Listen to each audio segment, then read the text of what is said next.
Նա արդեն տեսակ, որ քարյակի նիստն էր ընթանում, փոքրինչ առաջ վերջացավ նիստը,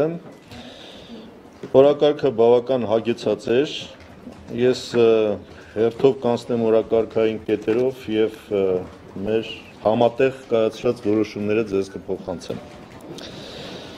Առաջի հարցը սահմանադրական փոփոխություններ, դրա հետ կապված մեր տեսակետները փոխանակեցինք և այս հարցով արձանագրվեց հետևյալը, որ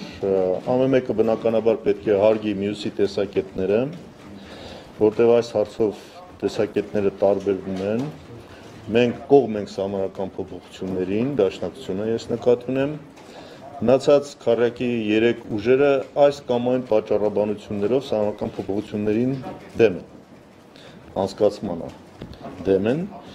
և այստեղ բնականաբար սակայն պետք է ընթանանք այն տրամաբանությամբ, որ ամեն քաղաքական ուժ ազատ է իր դիրքորոշումներն արտահայտել բոլոր այն խնդիրների հետ կապված, որոնք սահմանադրական փոփոխությունների հետ կապված նա պաշտպանում է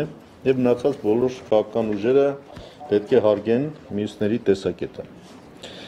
Երկրորդ խնդիրը կուտակայինի հարցով դիմել սահմանադրական դատարան։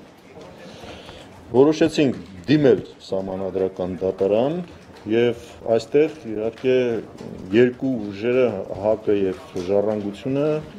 անկախ նրանից, որ նպատակահարմար չեն համարում սահմանադրական դատարանում դիմելը, որտեղ ակնկալիքներ շատ չկա դրա հետ կապված, բայց պատրաստ են միանալ մեր նախաձեռնությանը և միասին այս գործընթացը առաջ տանենք, իրականացնենք։ Երրորդ, մենք ինչպես գիտեք, այցելել էինք այս ընթացքում սահմանամերձ տարածքներ, Ղարաբաղ և Հայաստան, և այսօր կարևորագույն խնդիրներից մեկն այն է, որ այդ այցելություններից հետո որոշակի կոնկրետ արդյունք արձանագրենք և մենք ինքներս նույնպես մեր պատասխանատվության բաժինը ընկալելով, հասկանալով, կարծում ենք, որ պետք է լուրջ ամփոփվի այս այցելությունը և դրա հետ կապված այն առաջարկը, որը արդեն ձևավորվել է, սահմանապահ գյուղի օրենսդրական ամրագրում, դա հասցնենք նպատակին և քառյակը որոշեց, որ իր կողմից առաջարկություն պատրաստի այդ նախաձեռնությունը մինչև վերջ իրականացնելու առումով և ներկայացնի մեծամասնությանը, որտեղ մենք կարծում ենք, որ իհարկե ճիշտ կլինի, որ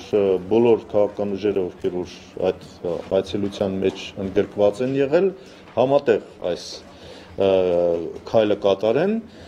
բայց մենք նաև ճիշտ ենք համարում, որ քառյակն իր կողմից իր առաջարկությունը ներկայացնի, իր նախագիծը ներկայացնի մյուսների քննարկմանը։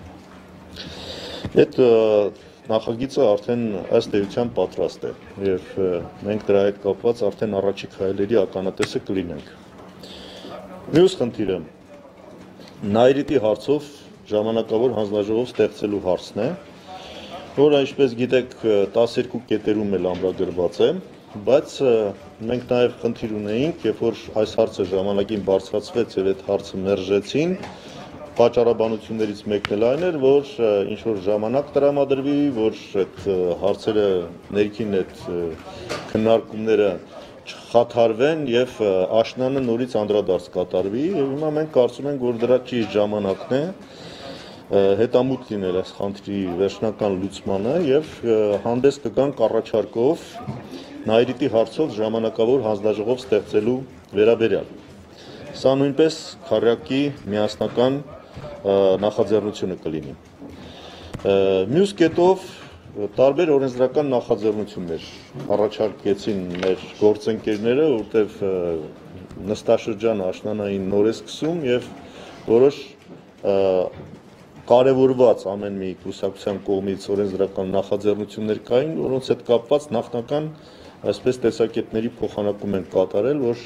հնարավորինս միասնական դիրքորոշումներ ունենանք այդ նախաձեռնությունները պաշտպանելու և առաջ մղելու առումով։ Մյուս կետը կապված արտագաղթի կասեցման այն նախաձեռնության հետ, որ հրապարակվեց, հիշում եք, քարոզիայի սկզբում, մենք համաձայնեցրեցինք այն նամակի տեքստը, որով պետք է դիմենք ազգային ժողովի նախագահ պարոն Գալուստ Սահակյանին, որպեսզի նա իր ազգային ժողովի կանոնակարգով սահմանված 18-րդ հոդվածի առաջին մասի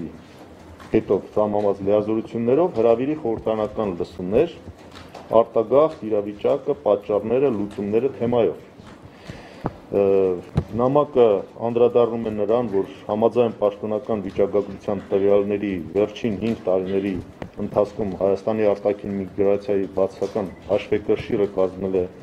212,000 մարդ, հասնելով միջինը տարեկան 41,000-ի մակարդակի, այսօր իսկապես գործ ունենք աղետալի չափերի հասնող երկրի անվտանգությանը, պաշտպանունակությանը եւ զարգացմանը սպառնացող լայնածավալ արտագաղթի երևույթի հետ։ Եվ ստեղծված իրավիճակը մտահոգում է ոչ միայն քաղաքական ուժերին, հասարակական լայն շերտերին, հայաստանյան եւ սփյուռքյան կառույցներին եւ թե երկրի բարձրագույն պաշտոնյաներին։ Ըստ նաեւ պետք է մենք այս խնդրի հետ կապված լսումների միջոցով կարողանանք գնահատել եւ լուծումներ գտնել։ Սա մյուս համաձայնությունը, որ այսօր ունեցանք։ Հաջորդը 12 կետերի նախնական ամփոփում կատարեցինք, բնականաբար վերջնական ամփոփումը թողնելով հետագային, որովհետև ինչպես գիտեք, ժամանակը, որը մենք տրամադրել էինք, դրա հետ կապված դեռ չի սպառվել, մինչև սեպտեմբերի 30-ն էր մեր հայտարարությամբ տրված ժամանակը, տարբեր քաղաքական ուժեր իրենց գնահատումները տարբեր կետերի հետ կապված ներկայացրեցին։ Հիմա սա մենք որոշեցինք նաև ամփոփեն կուսակցությունները, որպեսզի կարողանանք միասնական ինչ-որ տեսակետի հանգել ընդհանուր գնահատման առումով եւ այդ ամփոփումը վերջնական կատարենք բնականաբար մի քիչ ավելի ուշ։ Բայց այս քննարկումը իհարկե շատ օգտակար է, որպեսզի այդ ամփոփումը լինի հնարավորինս ավելի համաձայնեցված։ Մյուս խնդիրը հանրահավաքի անցկացման հարցն է, որը, ինչպես գիտեք, մեր հայտարարության մի բաղկացուցիչ մասն էր, հանրահավաքի անցկացումը։ Սա հետ կապված բնականաբար մենք մեր պայմանավորվածությունը ուժի մեջ ենք պահում, հանրահավաք կանցկացվի։ Պարզապես ժամկետների տարբեր առաջարկներ են եղել, այդ ժամկետները քննարկումը տեղի կունենա կուսակցությունների միջև եւ մոտ ժամանակներս մենք նաեւ կհրապարակենք հանրահավաքի օրը։ Այսքանը։ Հիմա խնդրեմ հարցեր։ Հանրահավաքի օրը կհայտարարենք, ասեցի, ինչ ենք արել։ Տարբեր ժամկետներ, հիմա ես չեմ ուզում ժամկետների մեջ խորանալ, որտեղ այդ հարցերը համաձայնեցված չեն։ Ես խոսեմ բոլոր այն հարցերի մասին, որոնք համաձայնեցված են։ Մենք դիհարգենք նույն մոտեցումը, որը պահպանել ենք մինչև հիմա։ Համեցեք։ Բնականաբար ամփոփումը այս կետերի եւ դրա հետ կապված գնահատումներ եւ այլ եւ այլ։ Հանրահավաքի բովանդակության մյուս բոլոր խնդիրների հետ կապված հարցերը առաջիկայում մենք դեռ պետք է հավաքվենք, քննարկենք։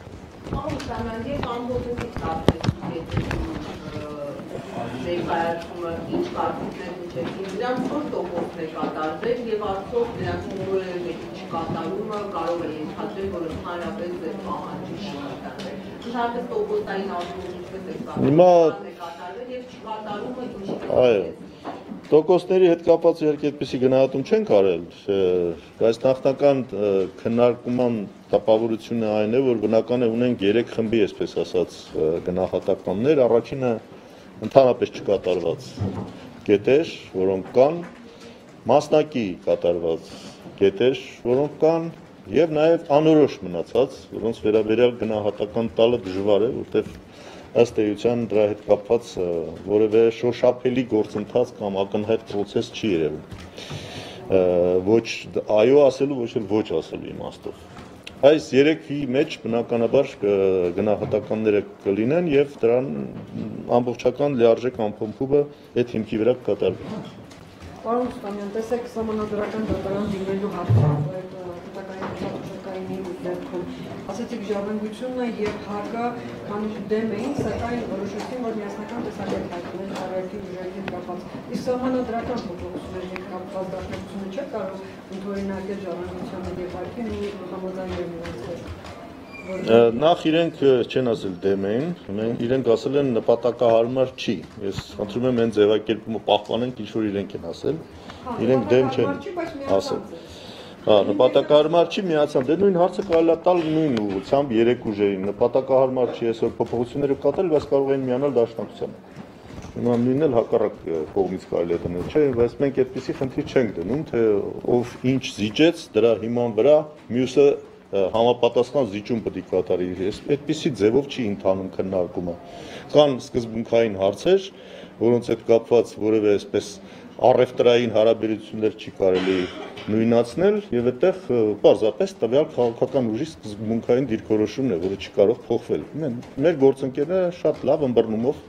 հասկացան, որ սահմանական փոփոխությունների հետ կապված դաշնակցության մոտեցումը ինչի վրա է հենված։ Մենք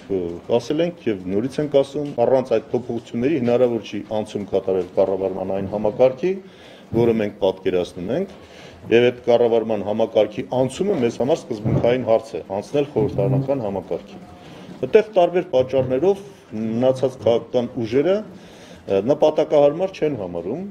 սահմանադրական փոփոխությունների իրականացումը։ Այս է հարցը, որը լուրջ հարց է իհարկե, որպես սկզբունքային խնդրի հետ կապված տարաձայնություն։ Պարոն երեկվա նիստում կոնգրեսը բարգավաճացման եւ ժառանգությունը վերահաստատեցին ժամանակավոր հաշվիչի հանձնաժողովի ներկայացուցիչ ունենալու իրենց դիրքորոշումը, որ դաշնակցությունից հայտարարություն չեն չեցնում մեկնաբանել այստեղ, բայց արդյոք ներկայացուցիչ ունենալու է դաշնակցությունը Ճիշտ ասած զարմանում եմ, որ մեր տեսակետ կամ այդ հարցի հետ կապված ելույթ չունենալը, չգիտեմ ինչի միանշանակ մեկնաբանվել է, որ մենք ներկայացնելու ենք հաշվից հանձնաժողով մարդ։ Մենք դա չենք արել, որովհետև մենք տեսակետ չենք փոխել։ Եթե փոխեինք տեսակետը, դրա համար հայտարարեինք։ Իսկ նույն տեսակետը կրկնելու պատճառ եւ նպատակ չենք տեսել։ Մենք դեմ ենք քվեարկել եւ չենք էլ ներկայացնելու ինչ խնդիր է, որ դրա շուրջ կապված ինչ որ լուրջ ինտրիգ են գտել։ Նայրիտի հարցով հանձնաժողովի առաջարկությունը առաջի այս քարերը մետանել թե օգտվելին։ Նայրիտի հետ կապված բնականաբար հենց պատրաստ եղավ եւ շրջանառության մեջ դրվեց դրան համապատասխան կանոնակարգի ընթացակարգով տեղի կունենա։ Ժամանակացույց կա ըստ կանոնակարգի։ Կանոնակարգի նախատեսված ժամկետներում կգնա դա process-ը։ Հիմա այսքանը որ ասեցի, ձեր կարծիքով ինչ դառավ։ Այսքան բան համաձայնեցրել ենք։ Հիմա իհարկե շապազանցված են, որովհետև շատ հստակ է, որ ես 8 կետ նշեցի, որոնց հետ կապված 7-ի հետ կապված առնվազն համաձայնություն ունենք եւ իրար հետ այդ ուղղությամբ շարժվելու ենք։ Նորից կրկնում եմ մեր այն սկզբունքային մոտեցումը, որը չի փոխվել եւ չի փոխվելու։ Քարյակ է այնքանով, քանի 4 քաղաքական ուժ համաձայնվում են ինչ-որ բան անել։ Հիմա այս 7 կետով համաձայնվել ենք ինչ-որ բան անել, ուրեմն քարյակը այդ 7 կետով քարյակ է։ Այն մի կետով, այո, տարբերություն կա, որ մեր մոտեցումները չի համապատասխանում։ Բայց այդպիսի բազմաթիվ այլ կետեր էլ կան, այդպես չի, որ մենակ այս հարցն է։ Պարզապես սահմանադրական փոփոխությունների հարցը այսօր ակտուալ հարցերից մեկն է, եւ այդ խնդրի հետ կապված արձանագրվել է տարբերությունները մոտեցումների, բայց դա չի բերում նրան, որ ուրեմն քարյակից դուրս գալ, քարյակ չլինի, այս չլինի, այն չլինի, չի լինի, եթե հարց չի լինի համաձայնեցված։